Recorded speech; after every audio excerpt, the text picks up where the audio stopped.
Hi అండి, welcome to happy home foods. ఈరోజు మన రెసిపీ వచ్చేసి ఎండు రొయ్యలు గోంగూర అండి. దీని తయారీ విధానం మనం ఒకసారి చూద్దాం. ఇగో ఎండు రొయ్యలు ఇది శుభ్రం చేసి పెట్టుకున్నాను. ఇట్లా నేను గోరువెచ్చని నీళ్ళు పోసి నానబెట్టుకుంటాను ఒక 10 నిమిషాలు. ఇట్లా నానబెట్టుకున్న తర్వాత దీంట్లో ఏదైనా వేస్ట్ ఉన్న అడుగుకి వచ్చేస్తుంది. ఈ 7 కట్టల గోంగూర అండి, చిన్న చిన్నవి. ఇది మొత్తం శుభ్రంగా ఒలిసి పెట్టుకుంటాను. ఇగో గుప్పిడి పచ్చిమిరకాయలు. ఇప్పుడు మనం గోంగూర ఉడకబెట్టుకుందామండి. ఇందాక మీకు చూపించాను కదా పచ్చిమిర్చి, ఈ సన్న కట్ చేసుకున్నాను. ఒక ఉల్లిపాయ కూడా వేస్తున్నాను. దీంట్లో కడిగి పెట్టిన గోంగూర పెడుతున్నాను. ఇది మొత్తం పొయ్యి మీద పెట్టేస్తాను. ఒక 1/2 గ్లాస్ నీళ్లు పోసి దీన్ని ఉడకబెట్టుకుందాం.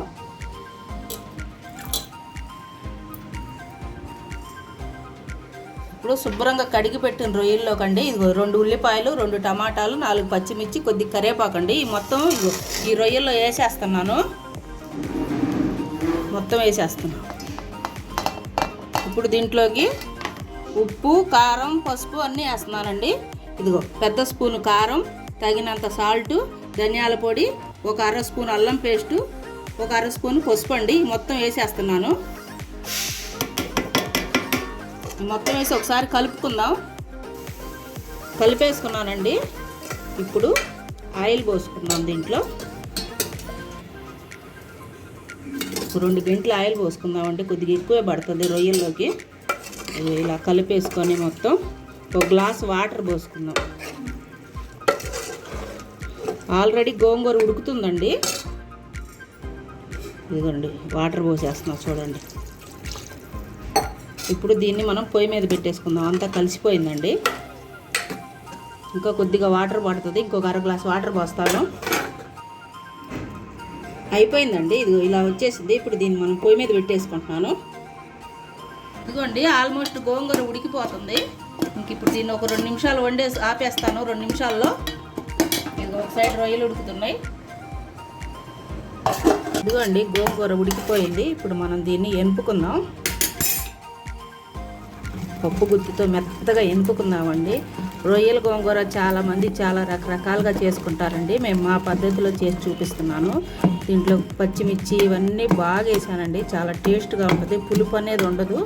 ఈ వీడియోని మీరు ఒకసారి చివరి వరకు చూడండి. చూడండి ఎలా వచ్చిందో మెత్తగా. గోంగూరని దీన్ని మిక్సీకి వేసుకోకూడదండి. ఈ మాదిరిగా వస్తే చాలు. దీని అయిపోయింది. ఇప్పుడు రొయ్యలను చూద్దాం ఎంతవరకు వచ్చిందో. ఇదిగోండి రొయ్యలు ఇదిగో ఉడుకుతున్నాయి. ఇంకా చాలా వాటర్ ఉందండి. ఇది బాగా ఉడకాలి. వాటర్ బాగా ఇనికిపోవాలి. పులుసుగా ఉంటే మళ్ళీ వాసన వస్తుంది. దీన్ని వండుదాం ఇంకొక 5 నిమిషాలు. ఇదిగోండి ఇలా వచ్చేసింది. వాటర్ అంతా ఇనికిపోయింది. పులుసు ఇంత మాత్రం చాలు. ఇప్పుడు మనం గోంగూర వేసుకుందాం. గోంగూర కొద్దిగా అయిందండి. 7 కట్టలు అన్నామే కానీ కొంచెం అయింది.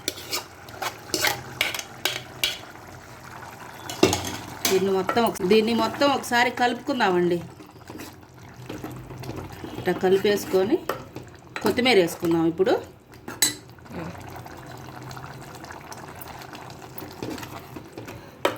మంచి స్మెల్ వస్తుందండి. ఇదిగండి ఇట్లా కలిపేసుకున్నాం కదా. ఇప్పుడు మూత పెట్టి ఒక 5 నిమిషాలు సిమ్లో పెట్టి దింపేసుకోవటమేనండి. అయిపోయిందండి మన ఎండు రొయ్యల గోంగూర. దింపేసుకున్నాను. చూడండి రొయ్యలు కూడా బాగా కనిపిస్తున్నాయి. మీరు కూడా ఒకసారి సేమ్ ఇలాగే ఒకసారి ట్రై చేసి ఎలా ఉందో కామెంట్ పెట్టండి. మా వీడియో కనుక మీకు నచ్చితే లైక్ చేసి, షేర్ చేసి, సబ్స్క్రైబ్ చేయండి. మళ్ళీ ఇంకో వీడియోతో మళ్ళీ కలుద్దాం.